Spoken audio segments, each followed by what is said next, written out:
वर्णालय भक्त वाक्षाकल्पतरु तदुदित विनिमित पीतांबरधारी बाल कृष्ण लाल की वांगमय प्रतिमूर्ति श्रीमद् भागवत कथा श्रवण करने वाले सभी भक्तजन एवं भक्तमती माताएं बहनें, हमारे ब्रज वृंदावन से पधारे सभी संगीत विद्वज्जन,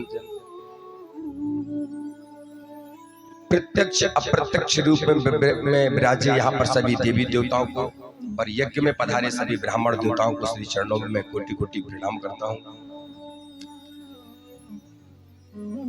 कल आप लोगों ने बड़ी मेहनत और सफलता के साथ बहुत सुंदर कलश यात्रा निकाली। आप लोग बड़े भाग्यशाली हैं कि आपको त्रिवेणी बह रही है आपके गांव में इस समय। जैसे त्रिवेणी कहां पर है? इलाहाबाद में, पर इस समय खानपुरा में त्रिवेणी है और ये सब हमारे महापुरुषों का ही कमाल है।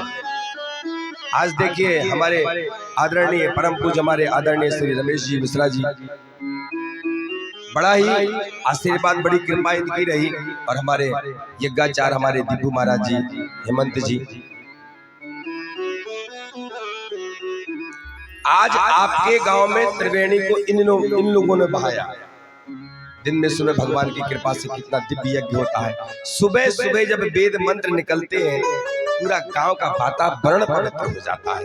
वेद मंत्रों की आवाज जहां तक जाती है वहां तक कोई भी प्रेतात्मा नहीं है, ये ध्यान रखना हमेशा। उसके बाद भागवत कथा श्रवण करेंगे आप, साथ में भगवान का स्वयं लीला का दर्शन करेंगे। ये कितना बड़ा सौभाग्य है। ये सौभाग्य भगवान ने आप सबको दिया है तो इसका आप सभी लाभ लें। समय निकालें।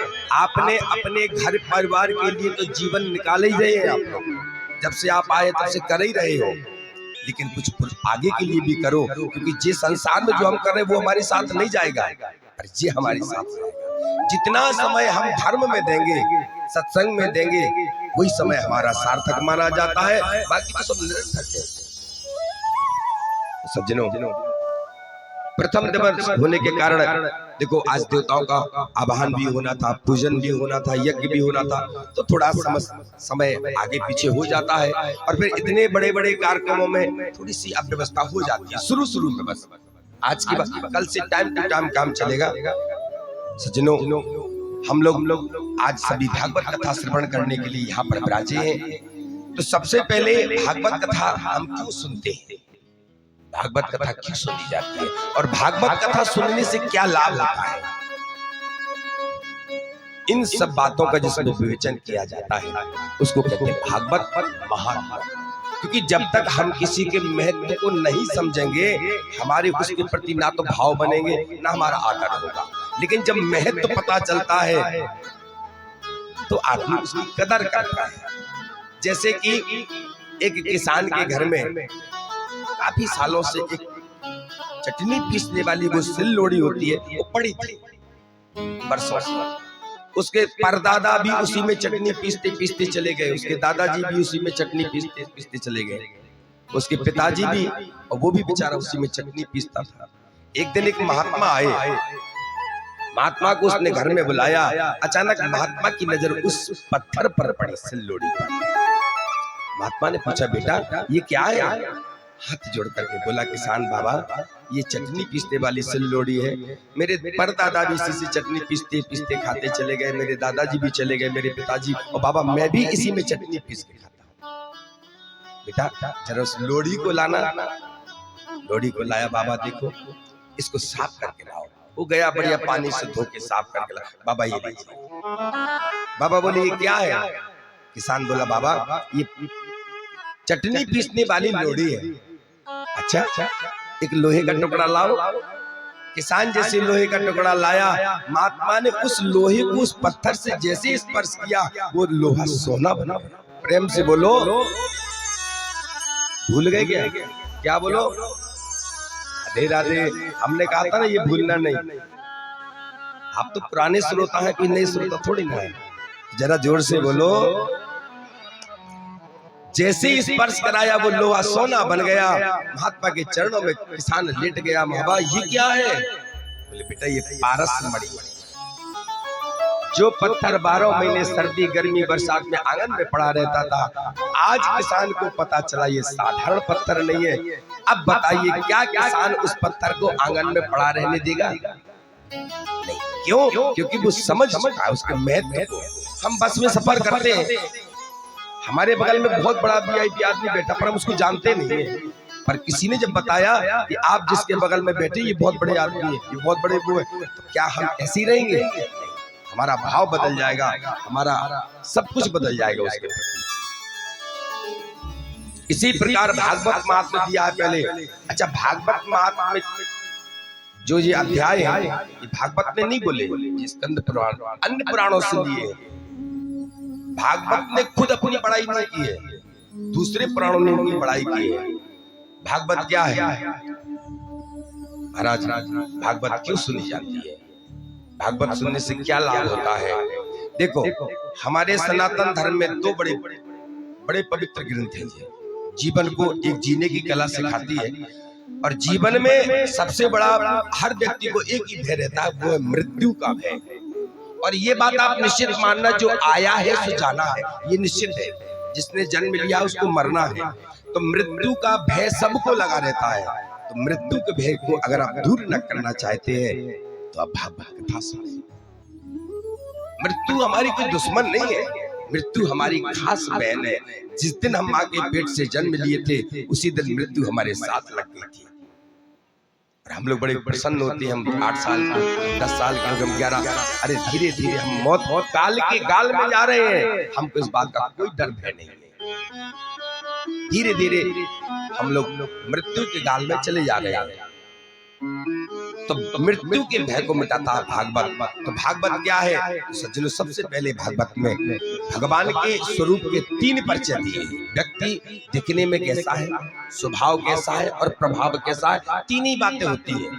तो भागवत में सबसे प्रथम श्लोक में यही बताया गया है। आइए प्रारंभ करते हैं। स्वस्ति श्रीमन् महागणाधिपतये नमः। सच्चिदानंद रूपाय विश्वोत्पत्त्यादि हेतवे तापत्रय विनाशाय श्री कृष्णाय वयम् नुमः। किसी भी व्यक्ति के 3 ही परिचय होते हैं, दिखने में कैसा है, स्वभाव में कैसा है और प्रभाव में कैसा है। भगवान के भी 3 ही परिचय दिए हैं। भगवान दिखने में कैसे हैं? बोले सतघन चितघन बराबर सच्चिदानंद।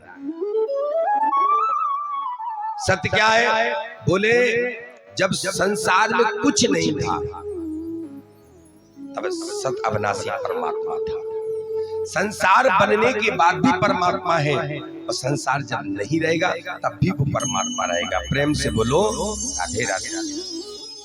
जिनका कभी विनाश नहीं होता। सच्चिदानंद रूपाय। सत्य क्या है? बोले जिसका कभी विनाश नहीं होता। संसार में आप जो भी देख रहे हैं ये सब विनाशकालीन है, एक न एक दिन सबका विनाश हो जाता है, सबका विनाश होता है। तो सत्य क्या है? बोले जिसका कभी विनाश नहीं होता वो सत्य है। चित कहते हैं प्रकाश ज्ञान को, उनको ज्ञान की कोई आवश्यकता नहीं है, जो करोड़ों सूर्य के समान है, दीप्यमान होते हैं। तीसरी बात है आनंद है। और भगवान तीनों तापों के हेतु है, जो समस्त विश्व का पालन, सृजन और संहार करते प्रभु। 3 प्रकार के जो ताप होते हैं, दैहिक ताप, दैविक ताप और भौतिक ताप, तीनों प्रकार के ताप को विनष्ट करने की समर्थ जिनमें है, ऐसे भगवान श्री कृष्ण और राधा के श्री चरणों में हम सभी बारंबार प्रणाम करते हैं। द्वितीय श्लोक में भागवत के जो प्रतिपाद्य परमहंस आचार्य श्री सुखदेव जी महाराज हैं, इनके विषय में कहा है। यम प्रव्रजन्ते मनपेतमपेत कृत्यम द्वैपायनो विरह कातरया जुहाव पुत्रेति तन्मयतया तरवो विनेदुः सर्वभूत हृदयम मुनिमानितोस्मि।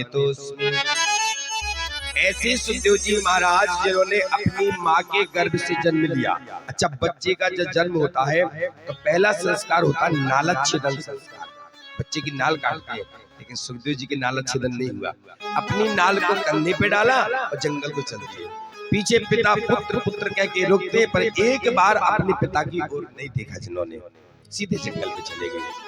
ऐसे परमहंस वीतराग श्री सुखदेव जी के चरणों में हम सभी प्रणाम करते हैं। सज्जनों,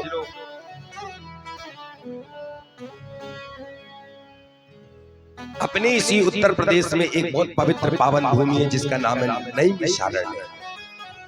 88,000 ऋषि एकत्रित हुए, विचार करने लगे ऐसा क्या करें कि करें तो हम पर सुख संसार को मिले।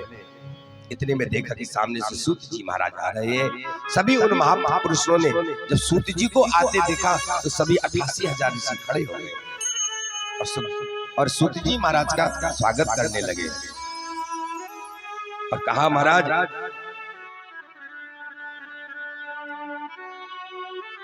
आप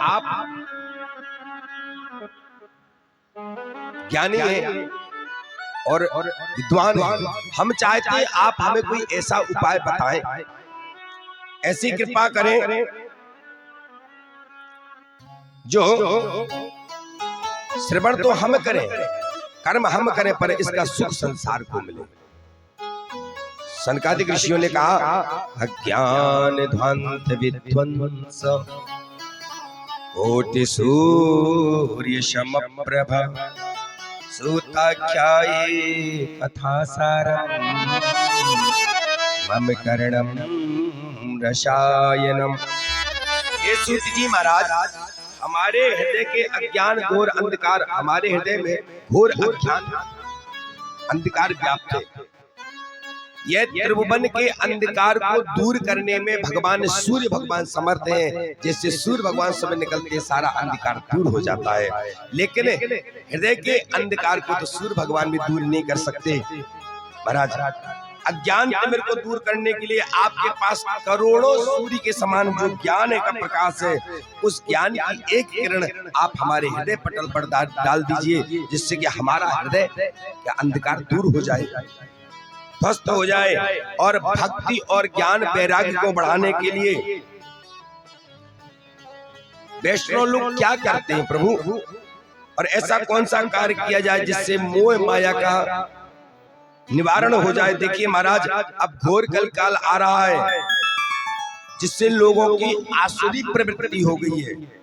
हर प्राणी क्लेश से आक्रांत है, साधन ऐसे प्राणियों का कल्याण कैसे होगा? जो ऐसा कोई उपाय बताइए जो पवित्र को भी पवित्र कर दे। श्रेषाम यद्धव श्रेया पावेनानाम च पावेनम कृष्ण प्राप्ति करम सस्व साधनम तदेवदाधुना। कहते हैं श्रेष्ठ में भी श्रेष्ठ हो, पावनों में जो पावन हो, जो कृष्ण से मिलाने वाली हो, ऐसी कोई कथा आप हमें श्रवण कराइए। प्रेम से बोलो राधे राधे। देखिए, चिंतामणि लोक सुखम सुरद्रु सुख संप्रदम प्रियच्छति गुरु प्रीतो वैकुंठम योगी दुर्लभम। देखिए, संसार में किसी को चिंतामणि मिल जाए, ध्यान से सुनना, चिंतामणि मिल जाए, उससे आप जो चिंतन करेंगे वो आपको मिल जाएगा। कल्प वृक्ष का चमत्कार क्या है? बोले कल्प वृक्ष के नीचे आप बैठ करके जो कल्पना करेंगे, मेरा मकान बन जाए, मुझे हीरे, वो सब मिल जाएगा आपको। लेकिन चिंतामणि और कल्प वृक्ष में ताकत नहीं है कि भगवान के दर्शन करा दे, उनमें भी सामर्थ्य नहीं है कि परमात्मा को पकड़ करके दिखा दे, ब्रह्म का साक्षात्कार करा दे। यह सामर्थ्य केवल गुरुदेव भगवान की कृपा में छाया में है। जिसके ऊपर गुरुदेव की कृपा हो, अगर वो व्यक्ति चाहे तो भगवान को भी दर्शन करा सकता है। प्रेम से बोलो राधे राधे। इसलिए सूत जी महाराज गुरु कृपा का प्रसाद हमें प्रदान करें। सूत जी महाराज प्रसन्न हो गए, प्रमुदित हो गए और बोले, हे शौनकादिक ऋषियों, आपके मन में हमारे प्रति अगर इतना स्नेह है, इतना प्रेम है, तो अब हम तुम्हें समस्त शास्त्रों का सार सुनाते हैं, जो संसार के भय को दूर करता है और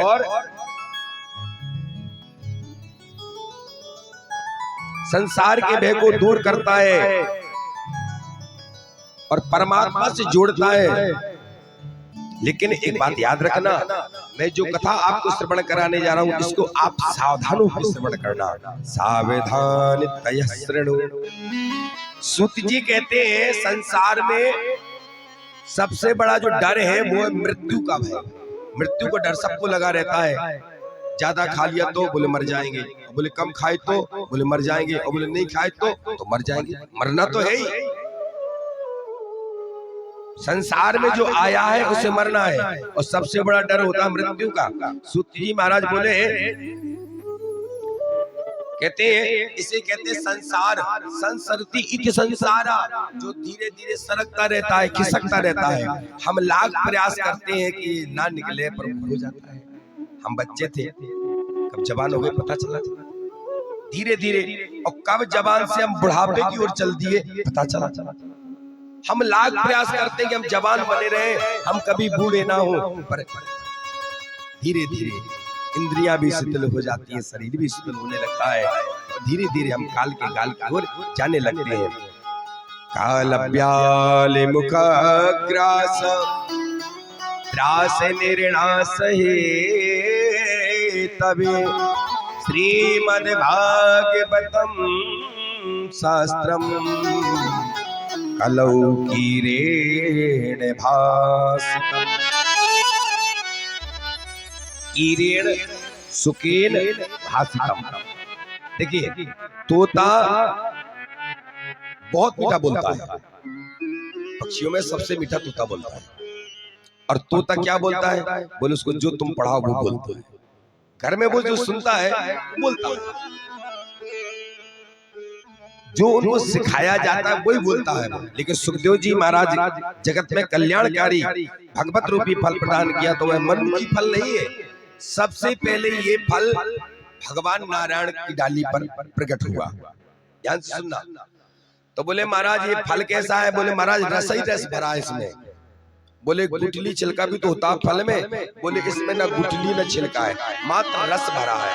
तो बोले रस भरा फल अगर गिरेगा तो फट जाएगा। बोले ऐसे थोड़ी गिरा। तो बोले शाखा पर शाखा आई, नारायण की डाली में फल उगा। नारायण भगवान ने ब्रह्मा जी को दिया, ब्रह्मा रूपी डाली पर आ गया। ब्रह्मा जी ने ये फल नारद जी को दिया, नारद जी ने ये फल व्यास जी को दिया, और व्यास जी ने ये फल सुखदेव जी को दिया, जो आज हम सबको प्राप्त है। प्रेम से बोलो राधे राधे राधे। अच्छा, जैसे ही जब महाराज परीक्षित को मृत्यु का श्राप लगा, तो परीक्षित अपने कल्याण का साधन खोजने लगे। गंगा किनारे आए, सुखदेव जी के चरणों में बैठ गए और हाथ जोड़ करके बोले महाराज, जिसको 7 दिन में मरने का श्राप लगा हो, ऐसे म्रियमाण व्यक्ति को क्या करना चाहिए? प्रश्न किया। सुखदेव जी कुछ बोले इससे पहले आकाश से सारे देवता अमृत का कलश लेके सामने उपस्थित हो गए। सुखदेव जी ने सोचा देवता अमृत का कलश लेके आए, बोलो भैया कैसे आना हुआ? देवता बोले महाराज हमको पता चला कि परीक्षित को श्राप लगा है मरने का, तो हम अमृत का कलश लेके आए हैं। अच्छा, अमृत आप परीक्षित को पिलाएंगे तो परीक्षित अमर हो जाएगा। ध्यान से सुनना, स्वार्थी व्यक्ति अगर तुम्हारे फायदे की बात करे तो उससे 10 कदम पीछे हट जाना। आपके फायदे की बात नहीं कर रहा, वो अपने फायदे के चक्कर में आपको मुर्गा बनाना चाह रहा है। सुखदेव जी समझ गए इसमें दाल में काला है। दुनिया में आए दिन लोग मरते, रोज मरते हैं, देवता तो कभी अमृत का कलश लेके नहीं आए। अच्छा, ये अमृत कौन है? बोले अमृत साधारण नहीं है। जब समुद्र मंथन हुआ था उसमें से 14वां रत्न अमृत था, 14वां रत्न अमृत था। और अमृत के लिए देवासुर संग्राम हुआ। देवताओं ने पिया। महाभारत के आदि पर्व में 22 और 23 अध्याय में एक कथा आती है। कद्रू और बनिता दो बहनें थी। बनिता है पक्षियों की मां, कद्रू है सर्पों की मां। इन दोनों बहनों में होड़ लग गई आपस में कि सूर्य के, कद्रू ने कहा कि काले हैं, बनिता ने कहा कि सूर्य भगवान के घोड़े सफेद हैं। कद्रू ने अपने पुत्रों सर्पों से कहा कि सूर्य के घोड़े कैसे हैं? सर्प बोले कि माँ वो तो सफेद है। तो बोले मैंने काले कहा मुझे जिताओ। तो सारे सर्प जाकर के घोड़ों से लिपट गए। जो सफेद घोड़े थी वो काले दिखने लगे। बनिता शर्त हार गई और कद्रू की दासी बन गई। गरुण जी की माँ दासी बनी तो गरुण जी भी दास बन गए। माँ दास तो बेटा भी दास। अब गरुण जी इतने बलवान है फिर भी सर्पों की दास्ता करनी पड़ती है। सर्पों को पीठ पे बिठा के घुमाने जाना पड़ता है। एक दिन गरुण जी ने कहा माँ हम इतने बलवान होते हुए भी इन सांपों की हमको दास्ता करनी पड़ती है, कोई उपाय नहीं इससे हमके दास्ता से मुक्त हो जाए? इनकी माँ ने कहा बेटा एक उपाय है, क्या तुम अगर स्वर्ग का अमृत ला करके इनको दे दोगे तो हम इनसे दास्ता से मुक्त हो जाएंगे। गरुण जी स्वर्ग गए हैं। जब स्वर्ग पहुंचे तो इंद्र ने गरुण को रोका, कहाँ जा रहे हो? गरुण ने कहा मैं अमृत लेने जा रहा हूँ। इंद्र ने कहा तुम अमृत नहीं ले जा सकते हो। पर हठ पूर्वक बल पूर्वक गरुण ने अमृत का कलश छीन लिया। ले जाने लगे तो ब्रह्मा जी आ गए। ब्रह्मा जी ने कहा गरुण ये क्या कर रहे हो? अरे सर्पों में तो वैसे ही जहर है और इनको तुम अमृत पिला दोगे तो संसार में कोई बचेगा क्या? पर गरुण जी ने कहा मैंने अपनी माँ को वचन दिया है। तो ब्रह्मा जी ने कहा एक काम है। इंद्र से कहा जैसे ही गरुण जी उनको अमृत दे तो तुम छीन के अंतर ध्यान हो जाना। ठीक है। गरुण जी देखिए युद्ध हुआ गरुण जी का इंद्र का, फिर भी अमृत नहीं दिया। लेकिन आज बिना मांगे अमृत लेके आ गए। सुखदेव जी को संदेह हो गया, भैया तुम अमृत तो दे रहे हो पर क्यों? तब देवताओं ने कहा गुरुदेव आप जो कथामृत है, कथा अमृत ये आप जो परीक्षित को पिलाने जा रहे हैं ये तो आप हमें पिला दो और आप स्वर्ग का अमृत आप परीक्षित को पिला दो। इतना कहा सुखदेव जी समझ गए। अरे स्वार्थी हो, अरे ठगी हो, अरे छल करने वाले छली हो, तुमको शर्म नहीं आई? एक कांच के टुकड़े के बदले तुम लाखों की मणि मांग रहे हो। परीक्षित से कहा परीक्षित तुम बताओ तुमको कौन सा अमृत पीना है, आप बताओ। परीक्षित ने कहा गुरुदेव पहले मुझे दोनों अमृत के बारे में समझा दो तब बताऊंगा मैं। तो सुखदेव जी कहा देखो एक है सुधामृत और एक है कथामृत। सुधामृत किसको मिलता है? बोले जीवन भर जो पुण्य करता है, पुण्य करते करते मर जाता है, स्वर्ग में जाता है, उसे वो अमृत प्रदान किया जाता है। और अमृत जब वो पीता है तो अमृत पीने से उसकी पुण्य क्षीण होने लगती है। पुण्य छेड़े मृत्युलोके विसंति, जब उसके पुण्य क्षीण हो जाती है तो फिर मृत्युलोक में आता है। तो पहली बात तो स्वर्ग का अमृत पुण्य आत्माओं को मिलता है, और यहाँ ये अमृत बोले इसमें कोई पुण्य आत्मा की जरूरत नहीं है। इसको पुण्य आत्मा भी सुन सकता है, पाप आत्मा भी सुन सकता है, दुष्ट आत्मा भी सुन सकता है, सब कुछ सुन सकता है, किसी के लिए मना नहीं है ये। लेकिन इसको पीने से भगवान की प्राप्ति होती है और उसको पीने से पुनः जन्म लेना पड़ता है। और सज्जनों पहली बात तो वो पक्षपात करता है स्वर्ग का अमृत, ये इसमें कोई पक्षपात नहीं है। सुखदेव जी देखिए एक है ब्रह्मरात एक है विष्णुरात। सुखदेव जी महाराज ब्रह्मरात हैं और परीक्षित जी विष्णुरात हैं। दोनों ने अपनी माँ के गर्भ में ही प्रभु के दर्शन किए। सुखदेव जी ने भी माँ के गर्भ में दर्शन किए और परीक्षित जी ने भी अपनी माँ के गर्भ में भगवान के दर्शन किए। ऐसे महापुरुषों को कौन छल सकता है? मना कर दिया गुरुदेव मुझे स्वर्ग का अमृत नहीं चाहिए। सुखदेव जी ने डांट करके स्वधा कथा लोके वाकाचा क्वा मणिर्महान ब्रह्मरातो